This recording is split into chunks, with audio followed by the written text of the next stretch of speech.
அனைவருக்கும் வணக்கம். Tamil Nifty zone YouTube சேனலை சப்ஸ்கிரைப் பண்ணுற அனைத்து நல்லுள்ளங்களுக்கும் என்னுடைய மனமார்ந்த நன்றிகளை தெரிவித்துக் கொள்கிறேன். இன்றைக்கி நம்ம இந்த வீடியோவில் என்ன பார்க்க போகிறோம் அப்படின்னா, ஸ்பாஸ்டிகா கேஸ்டல் ஐபிஓ அப்படின்ற கம்பெனி தான் நம்ம வந்துட்டு பார்க்க போகிறோம். ஸோ இந்த கம்பெனியோட பேசிக் ஃபங்க்ஷனாலிட்டி என்ன மாதிரியான பிஸ்னஸ் இவங்க பண்ணிகிட்டு இருக்காங்க அப்படின்றத ஃபஸ்ட்டு செக்மெண்ட்லையும், செகண்ட் செக்மெண்ட்டில் பார்த்திங்கன்னா இந்த ஐபிஓ, அதாவது என்னென்னா எஸ்எம்இ ஐபிஓ இவங்க வர்றாங்க. ஸோ இந்த எஸ்எம்இ ஐபிஓக்கான டேட்ஸ் எல்லாமே நம்ம என்ன பண்ண போகிறோம், ஒன் பை ஒன்னாக பார்க்க போகிறோம். ஸோ கேபிஐ எப்படி இருக்காங்க, ஃபினான்ஷியல் எப்படி இருக்காங்க, எப்போ லிஸ்டிங் ஆகுது, எப்போ ஓப்பன் ஆகுது, ஸோ இது எல்லாமே ஒன் பை ஒன்னாக நம்ம இந்த வீடியோவில் தெளிவாக நம்ம தமிழ்லேயே நம்ம பார்க்க போகிறோம். ஸோ நான் சிபில் ரிஜிஸ்டர் அட்வைசர் கிடையாது. நீங்கள் இன்வெஸ்ட்மெண்ட் ஸ்டார்ட் பண்ணுறதுக்கு முன்னாடி உங்கள் ஃபினான்ஷியல் அட்வைசரை ஒரு தடவை செக் பண்ணிவிட்டு உங்கள் ரிஸ்க் ரிவார்ட் ரேஷியோக்கு ஏற்ற மாதிரி உங்கள் இன்வெஸ்ட்மெண்ட்டை ஸ்டார்ட் பண்ணுங்கள். இந்த video full and full disclaimer applicable. நான் கலெக்ட் பண்ண டேட்டாவை இந்த வீடியோ மூலிமா உங்களுக்கு நான் ஷேர் பண்ணிகிட்ருக்கேன்.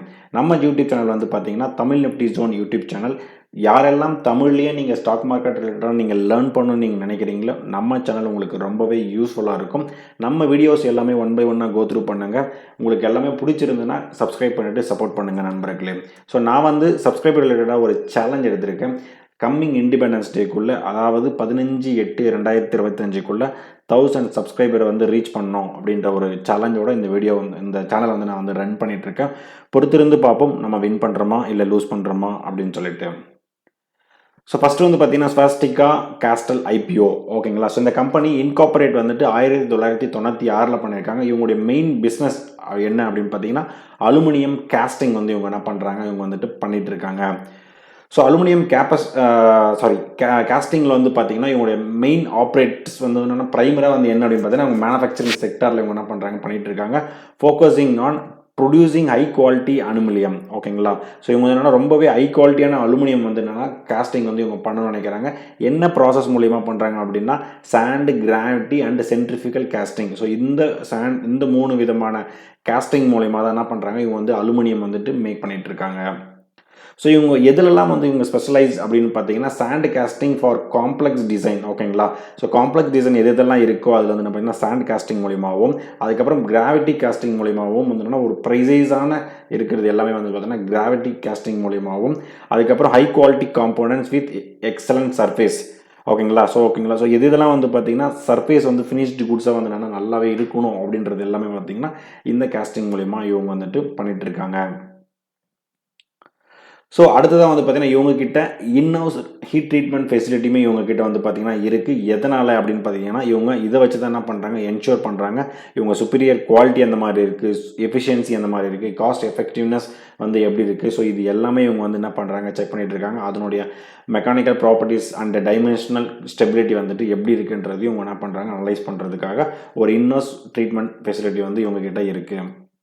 இவங்க எந்த விதமான ப்ராடக்ட் பண்ணுறாங்க அப்படின்னு பார்த்தீங்கன்னா எலக்ட்ரிக்கல் எக்யூப்மெண்ட் அண்ட் டிரான்ஸ்மிஷனுக்கான அலுமினியம் கேஸ்டிங் இவங்க பண்ணுறாங்க, ஓகேங்களா. ஸோ அதுக்கப்புறம் ரயில்வேஸ் அண்ட் டீசல் இன்ஜினுக்கு தேவையான அலுமினியம் ரிலேட்டடான கேஸ்டிங்ஸும் இவங்க என்ன பண்ணுறாங்க, பண்ணி கொடுக்குறாங்க. அதுக்கப்புறம் இண்டஸ்ட்ரியல் ரிலேட்டடான கம்பெனி ரிலேட்டடான அப்ளிகேஷன்ஸ்க்கான air compressor, insulator and general industrial application. So இதுக்கு ரிலேட்டடான பார்ட்ஸ் எல்லாமே இவங்க என்ன பண்ணுறாங்க, அலுமினியம் ரிலேட்டடான பார்ட்ஸ் எல்லாமே இவங்க பண்ணி சப்ளை பண்ணிட்டு இருக்காங்க. ஸோ இதுதான் பார்த்தீங்கன்னா இதனுடைய ஒரு பேசிக் ஃபங்க்ஷனாலிட்டி இந்த கம்பெனிக்கானது.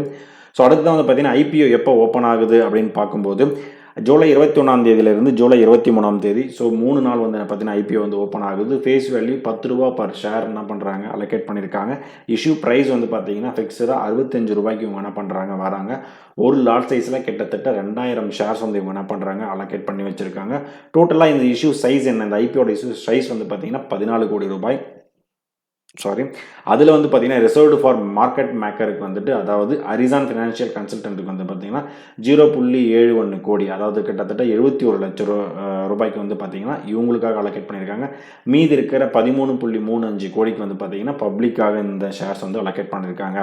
ஸோ இவங்க ஃபிக்ஸ்டு ப்ரைஸ் ஐபிஓவில் தான் வராங்க. ஸோ பிஎஸ்சி எஸ்எம்இயில் இவங்க என்ன பண்ணுறாங்க, லிஸ்ட்டாக வராங்க. ஸோ ஆக்சுவலாக எஸ்எம்இ என்று பார்த்தீங்கன்னா small medium enterprises. So IP open ஆகிற டேட் நம்ம பார்த்துருந்தோம். ஸோ என்றைக்கு அலாட்மெண்ட் ஆகுது அப்படின்னு பார்த்தீங்கன்னா 4th டே ஜூலை 24 அன்னைக்கு இவங்க என்ன பண்ணுறாங்க, அலாட்மெண்ட் நமக்கு தெரிஞ்சிடும். அதுக்கப்புறம் மறுநாளான ஜூலை 25 நமக்கு அலாட்மெண்ட் ஆயிருந்ததுன்னா ஷேர்ஸ் நம்ம டிமேட் அக்கௌண்ட்டுக்கு ஜூலை 25 அலாட்மெண்ட் ஆகலை அப்படின்னா 25 நம்ம அக்கௌண்ட்டுக்கு டிமேட் பேங்க் அக்கௌண்ட்டுக்கும் வந்து என்னென்னா ரீஃபண்ட் பண்ணிவிடுவாங்க. என்றைக்கு லிஸ்ட் ஆகுது அப்படின்னு பார்த்தீங்கன்னா சாட்டர்டே சண்டே கழித்து மண்டே அன்னைக்கு ஜூலை 28 அன்னைக்கு டென்டேட்டிவ் லிஸ்டிங் ஆகும் அப்படின்றது என்ன பண்ணியிருக்காங்க சொல்லியிருக்காங்க. யூபிஐ மேண்டேட் வந்துட்டு எப்போ நம்ம அப்ளிகேஷன் வந்து அப்ளை பண்ணுறோமோ அந்த 3வது நாள், அதாவது அன்னைக்கு ஈவினிங் வந்து பார்த்திங்கன்னா 5 மணிக்குள்ளே நம்ம யூபிஐ அப்டேட் வந்து மேண்டேட் வந்து கம்பல்சரி பண்ணி ஆகணும். ஸோ ரீட்டைல் கேட்டகரி வந்து என்னென்னா எத்தனை லாட் வந்து நம்ம வந்து அப்ளை பண்ணலாம், HNI கேட்டகரி எவ்வளோ அப்ளை பண்ணலாம் அப்படின்னு பார்க்கும்போது இண்டிவிஜுவல் ரீட்டைல் கேட்டகரி 2 லாட் தான் உங்களால் வந்து பண்ண முடியும். குறைஞ்சபட்சம் 2 லாட், அதிகபட்சம் 2 லாட் தான் உங்களால் வந்து பண்ண முடியும். ஸோ 4000 ஷேர் வந்து அவங்களுக்கு என்னென்னா அதுக்கு நம்ம வந்து அப்ளை பண்ண முடியும்.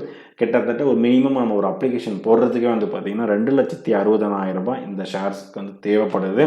ஸ்மால் HNI கேட்டகரி 3லிருந்து 7 லாட் வரைக்கும், பிக் HNI கேட்டகரி 8 லாட் வரைக்கும் வந்து பண்ண முடியும். ஸோ அவங்களுக்கு வந்து பார்த்திங்கன்னா கிட்டத்தட்ட 10,40,000 ரூபாய் வந்து என்ன பண்ணுறது தேவைப்படுது.